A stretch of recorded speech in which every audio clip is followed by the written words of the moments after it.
Imagine this. You're sitting at a family dinner table in the heart of Brooklyn, surrounded by the people who are supposed to love you the most. The crystal glasses sparkle under the chandelier, laughter fills the air, and then your brother stands. He adjusts his tie, smirks at you, and announces to everyone that he's tripling your rent to $9,000 a month. He calls you a parasite. The word cuts through the room like a blade. Your relatives gasp, some laugh, and suddenly, every eye is on you waiting for you to break. But you don't. You smile. You nod. You send a single text. And 30 minutes later, the sound of footsteps on the porch changes everything. This isn't just a story about humiliation. It's a story about shadows and scars, about growing up as the forgotten child, mocked and dismissed, left to drown under the weight of comparison. It's about pain, betrayal, and the fire that grows quietly in the dark, waiting for the perfect moment to strike. Because what they didn't know is that Emery wasn't powerless. She wasn't weak. She was playing the long game. And when the truth came crashing down, the so-called golden boy, the brother who tried to destroy her, would be the one gasping for air. Tonight, you'll witness a fall from grace, a reckoning so sharp it left a family in ruins. This isn't just revenge. This is justice served cold. Stay with me, because by the end of this story, you'll understand one thing. The people you underestimate are the ones you should fear the most. The clinking of silverware echoed against the high ceilings of the old Brooklyn brownstone, the house my late grandfather left behind as the family's gathering place. The smell of roasted chicken and garlic bread drifted through the dining room, but the taste in my mouth was nothing but bitter. I was sitting at the long mahogany table, surrounded by relatives who had spent my entire life comparing me to my older brother, Michael the golden boy. Michael, the family's pride. And then there was me, Emery, the one who never quite measured up. That evening, I thought it would be the same routine, subtle digs about my career, faintly sympathetic smiles about my little projects, and the suffocating shadow of Michael's accomplishments hanging over me. But what happened went far beyond the usual ridicule. Michael rose to his feet, straightening his designer suit jacket like he was about to deliver a keynote speech at a corporate summit. His smug grin stretched wider than the polished chart in his hand. My stomach twisted before he even spoke. "Family," he announced, tapping the glossy paper with a manicured finger. "I've reviewed the numbers, and it's clear adjustments are overdue. So effective immediately." He paused for dramatic effect, eyes locking onto mine like a predator to prey. "Emery's rent will increase to $9,000 a month." Gasps filled the room. Aunt Margaret's necklace rattled against her chest as she let out a half-laugh, half-cough. My cousins, Sophia and Emily, exchanged glances before bursting into giggles. Ryan smirked, leaning back in his chair as if he'd just witnessed a private joke finally revealed. Even Uncle Thomas, usually the quiet one, shifted uncomfortably, his silence speaking louder than words. Michael leaned across the table, close enough for me to smell his cologne, and whispered loud enough for everyone to hear. "You need to know your place, Emery. You've been nothing but a parasite here." The word parasite landed like a knife. My chest burned as if the air had been sucked out of the room. Their laughter swirled around me sharp, piercing, suffocating. Every sneer carved deeper into wounds that had never fully healed. I could see it in their eyes. They wanted me to crack, to break down in tears, to finally give them proof that I was the weak link in the family chain. My hands trembled under the table.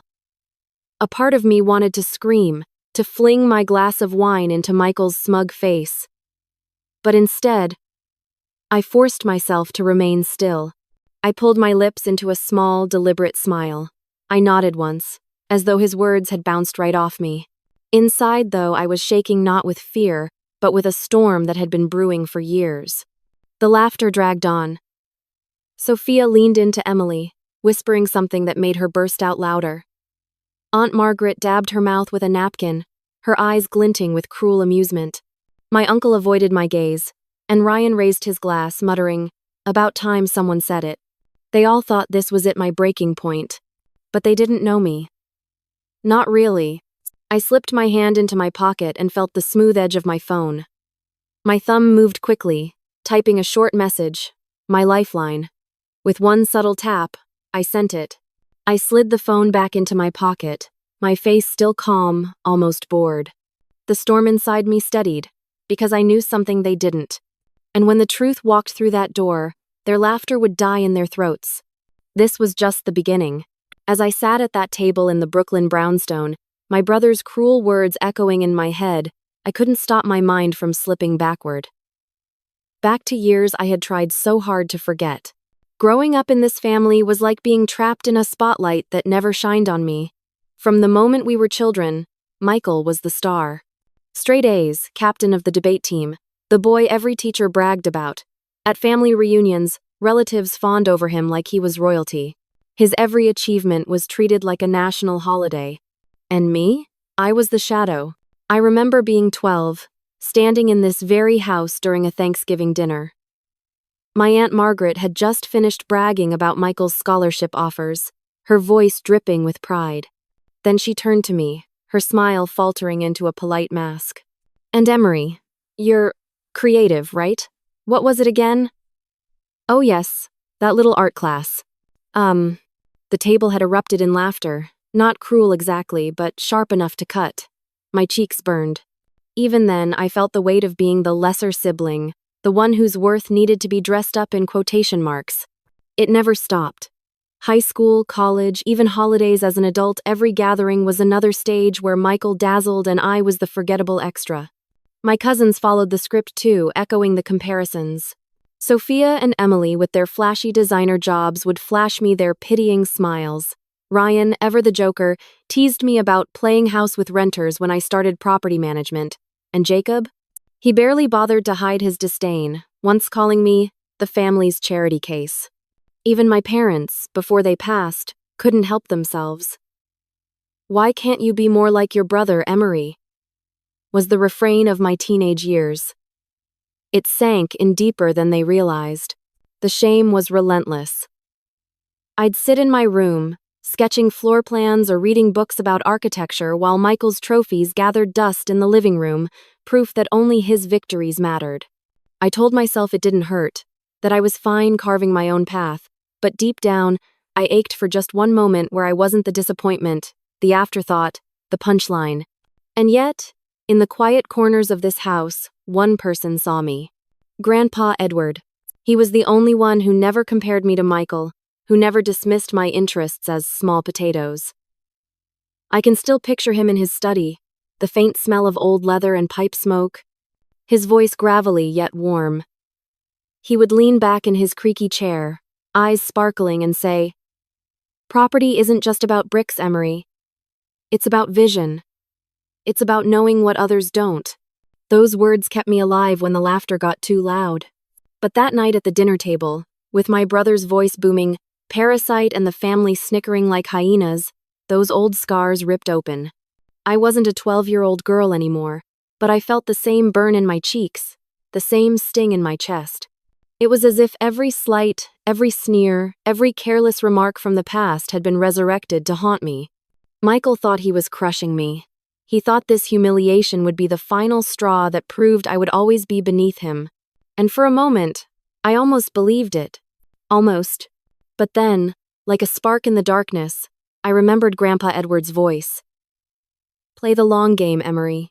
Don't let them define your worth." My heart steadied. They had dragged me down into the mud, into the shadows where they thought I belonged. But deep down, I knew they had no idea what I carried, or how ready I was to rise. The family's laughter echoed in my ears like cruel bells, and yet, sitting there with my phone still warm in my pocket from the message I had just sent, my mind drifted back to the one man who had never laughed at me, the one person who had believed in me when no one else did. Grandpa Edward. When I was little, Grandpa had been more than just a grandfather. He was my confidant, my teacher, my anchor. While everyone else praised Michael and compared me to him, Grandpa would call me into his study, close the heavy oak door, and make me feel like I was the only person in the world who mattered. I can still remember the smell of that room, old books, leather chairs, and the faint trace of pipe smoke. The light from the tall windows would spill across his desk, illuminating maps and property deeds spread out like battle plans. "Real estate is a chess game, Emery," he used to say, tapping the edge of a deed with his wrinkled finger. "You have to think 10 moves ahead. Don't focus on the crowd clapping for your opponent today. Focus on the board. Focus on the future. At the time, I was just a girl trying to survive a family that made me feel invisible. But his words planted seeds I didn't even realize were growing. Years later, when Grandpa passed away, the family mourned publicly but privately scrambled over his belongings. Everyone wanted a piece of his legacy. Michael strutted around as though the torch had been passed directly into his hands. He claimed the brownstone, assumed management, and with his usual arrogance, began treating it like his personal empire. Everyone nodded along because, of course, Michael was responsible, the successful one. No. What they didn't know was that Grandpa had left something behind just for me. A week after the funeral, I sat in a lawyer's office in Lower Manhattan, my hands clammy, my heart pounding. I expected nothing, maybe a keepsake, a letter, a watch. Instead, the lawyer slid a folder across the desk, his voice steady but kind. "Your grandfather left you this," he said. Inside was a statement for a private account. My eyes widened. The number didn't even seem real, $1.5 million. Alongside it, a letter written in Grandpa's shaky handwriting. "Emery," it read. "This is not charity. This is a bet. I've watched you learn, listened to your questions, and seen the fire in you that no one else cared to notice. Use this wisely. Build something lasting. And remember, never let anyone decide your worth for you. Play the long game." Tears blurred my vision as I clutched the paper. For the first time in my life, someone had chosen me, not Michael, not the cousins, not the golden child, but me. I didn't tell a soul. Not Michael, not Aunt Margaret, not even my closest cousin. I tucked the secret away like a treasure, letting them continue believing I was the family's charity case.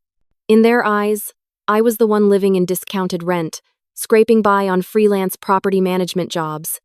They thought I was pathetic. They thought I was dependent. Let them think that. Because behind their backs, I got to work.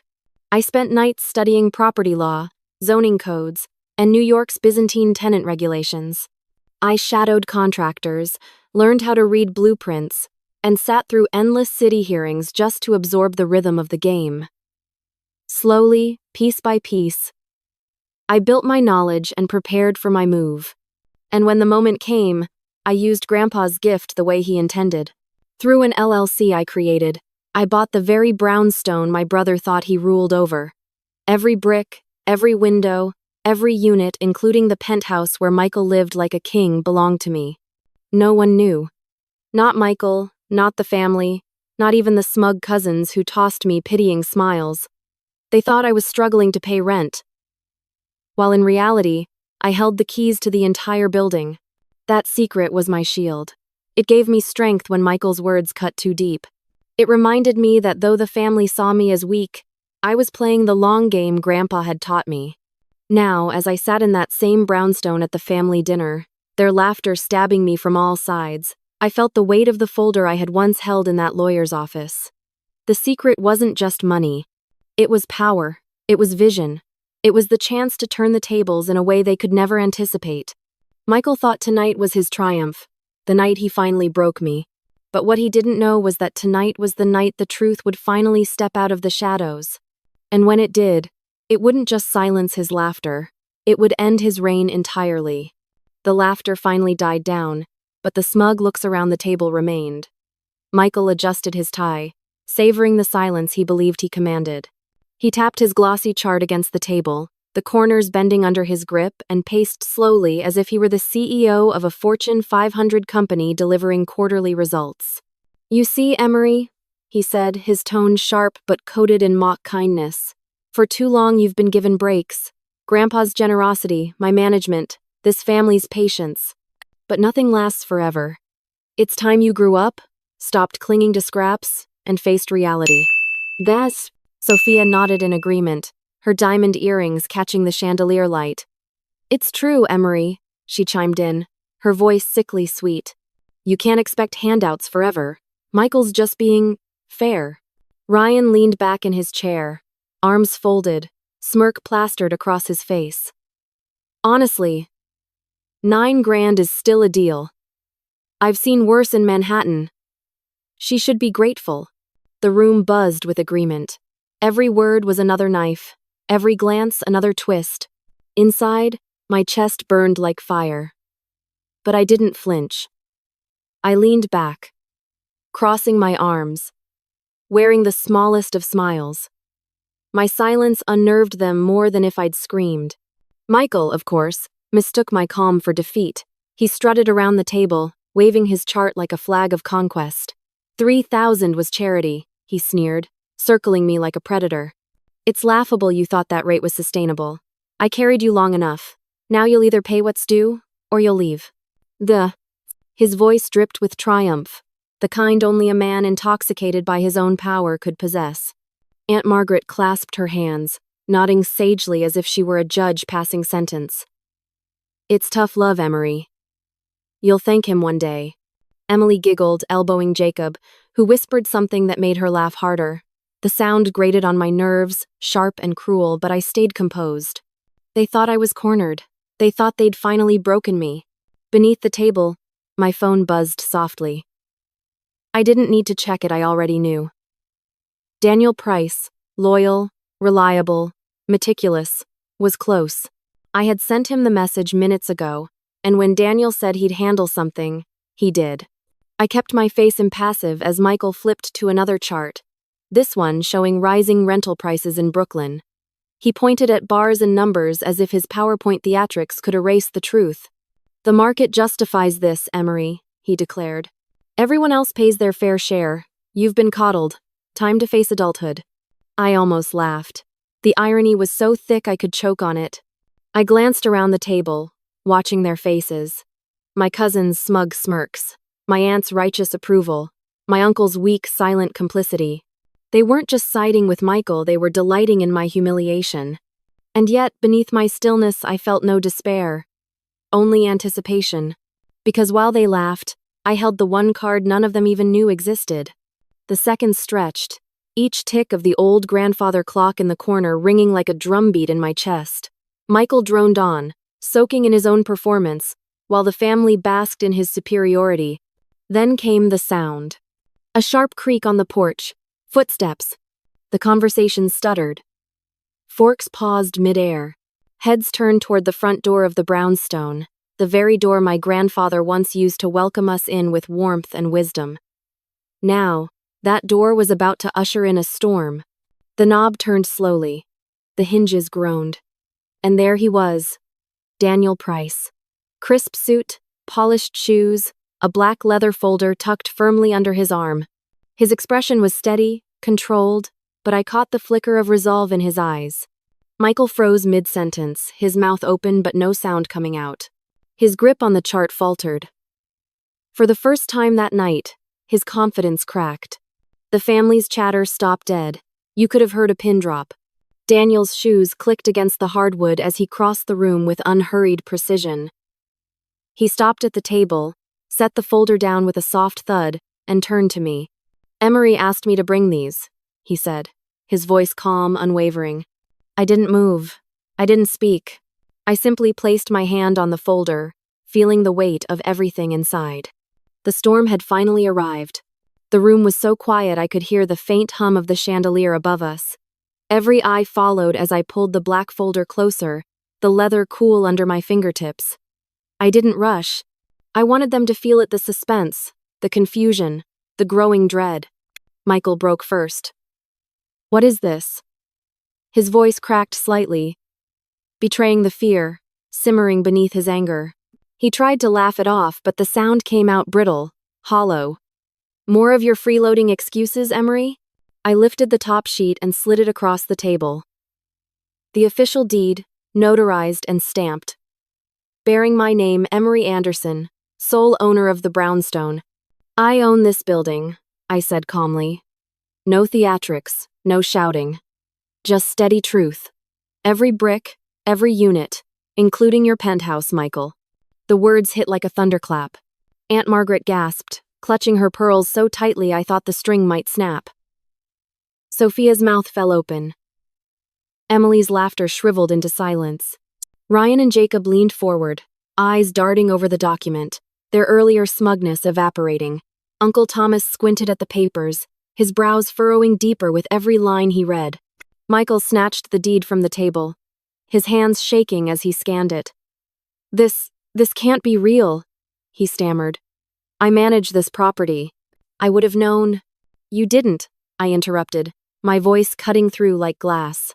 You've been managing my building for 3 years. Not Grandpa's, not the family's, mine. The LLC holds the title, and I am the sole owner. While you played landlord, I held the keys. Whispers rippled around the table. Emily muttered, Is she serious? Sophia's eyes darted from me to Michael, as if trying to reconcile the sister they had mocked with the woman sitting before them now. Michael's face turned red, then pale, then red again. He jabbed a trembling finger toward Daniel. You helped her forge this, didn't you? This is fraud. Daniel didn't flinch. His calm was a blade. Every signature is notarized. Every record is public. You can look it up yourself. Uncle Thomas lifted one of the contracts, his lips moving as he read. After a long pause, he nodded slowly. It's legitimate. His voice was low, almost reluctant. But it was enough. The truth was undeniable. The weight of silence pressed down, broken only by the ticking of the grandfather clock. I leaned forward, folding my hands on the table, my eyes locked on Michael's. Here's the deal. Effective immediately, your rent is $18,000 a month. Market rate. Double what you've been paying.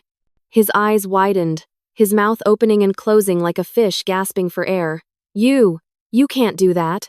I make 10 grand a month after taxes. You know I can't. Fair's fair, brother, I said, my tone steady but cold. You wanted to raise mine to 9,000? You called me a parasite? Funny. Because the truth is, you've been enjoying a discount yourself. That penthouse you parade around in, it's been costing you half of what it should. Gasps echoed again, sharper this time. Aunt Margaret's face blanched, and she dropped her fork with a clatter. Sophia's jaw tightened, her mind racing with numbers. Ryan muttered, No way. Jacob shook his head in disbelief. I didn't stop. I turned slightly, addressing the entire table. Michael wasn't the only one. Some of you have been living here under sweetheart deals while mocking me for being lucky. Uncle Thomas, you'll keep your discount. You've earned that. But the rest of you? My gaze swept across the cousins. We'll be reviewing every lease, case by case. The cousins shifted uncomfortably, their confidence crumbling. Emily's hands fidgeted with her napkin. Sophia avoided my gaze. Ryan's smirk was gone, and Jacob's jaw clenched so tight his cheek twitched. Michael slammed the deed down. You can't humiliate me like this in front of the family. His voice was desperate now, stripped of the power he'd wielded minutes earlier. I tilted my head, calm as ever. No, Michael. You humiliated yourself when you tripled my rent and called me a parasite. You made this public when you paraded your charts and sought their laughter. Now you can live with the consequences. The silence that followed was deafening. For years they had laughed at me, dismissed me, written me off as the family's weak link. But in that moment, they saw the truth. I wasn't the shadow anymore. I was the one holding the reins. Michael's shoulders slumped, his bravado leaking out of him like air from a punctured balloon. For the first time in his life, he looked small. And I finally felt tall. By the time the candles burned low on that Sunday night, the family dinner was finished. Not a word was spoken as we cleared the plates. No more laughter. No more whispers. Only silence, thick and heavy, as if the brownstone itself had absorbed every ounce of humiliation that had once been mine and delivered it back to them tenfold. Michael left the table first, slamming the door behind him. But his anger couldn't cover the truth. He was cornered. The weeks that followed unfolded exactly as I knew they would. Michael called me, left voicemails at all hours, first with rage, then with bargaining, finally with pathetic pleas. Emery, I'm sorry. I didn't mean to push you like that. Let's talk privately, just the two of us. But I didn't return a single call. He showed up at my office in downtown Brooklyn, his once pristine suit wrinkled, his tie loose, his face drawn and pale. He begged for 5 minutes to renegotiate. I pointed to the lease agreement, the one he'd signed without reading carefully. $18,000 a month. I said flatly. 30 days notice. That's the law. He tried to play the loyalty card, even invoking Grandpa's name. But the irony was laughable. The same brother who had called me a parasite now stood outside my office, reduced to begging for mercy. When the 30 days were up, he caved. The moving truck pulled up to the curb one gray morning. From my office window, I watched as Michael's expensive furniture was hauled down the brownstone steps. His designer suits stuffed in garment bags, his overpriced art wrapped in bubble wrap. Neighbors slowed to watch, their whispers buzzing like flies. Michael had traded his penthouse with its sweeping view of Manhattan for a cramped one-bedroom in Queens. A downgrade he could barely afford on his bloated lifestyle and after-tax income. The family's whispers spread quickly. At the next gathering, his absence was louder than any words. Aunt Margaret poked at her food, her earlier smugness long gone. Uncle Thomas avoided eye contact, his gratitude for keeping his rent steady, silent, but sincere. Sophia and Emily sat stiffly, their designer confidence shaken. Ryan cracked a joke about cranberry sauce, but no one laughed. Jacob stayed quiet, his jaw tight. For years, they had all looked at me with pity. Now their eyes carried something else, fear. I didn't gloat. I didn't need to. Instead, I focused on the building. My building. I reviewed every lease. Margaret got a notice her rent would rise by 10%. She had laughed at me too many times to earn leniency. Sophia and Emily, both boasting of their cushy salaries, saw similar increases. Ryan and Jacob, the loudest mockers, were handed new terms that made their smirks vanish. Uncle Thomas alone was spared. A retired man on a fixed income, he had never jeered, never joined in the cruelty. His rent stayed the same. When he quietly whispered, "Thank you," at the next dinner I simply nodded. By Thanksgiving, the shift was undeniable. I took my usual seat at the long mahogany table, but this time the room was different. Their eyes no longer saw me as the failure, the weak one, the parasite. They saw me as the woman who held their futures in her hands. Michael wasn't there. He texted a hollow apology that morning. "Can we talk?" But I didn't reply. He had lost more than his penthouse. He had lost the respect he had built his entire identity on. Clients whispered about him, colleagues questioned his judgment, and the golden boy of the family was now a man in exile. I sat quietly, sipping my wine as silence hung over the table like a storm cloud. No one dared to laugh at me now. No one dared to mock. In that silence, I finally understood Grandpa's lesson. His gift wasn't just the money or the deed. It was the power to stand firm. The power to prove that worth isn't dictated by sneers or comparisons, but by resolve. Michael had tried to crush me, and in doing so, he crushed himself. I wasn't the shadow anymore. I wasn't the afterthought, the joke, the parasite. I was the owner, the one in control, the woman who had played the long game just as Grandpa taught me and won. And as I looked around the table, watching the unease ripple across the faces that had once laughed at me, I realized something else. Sometimes the sweetest revenge is not in the words you speak, but in the silence you leave behind.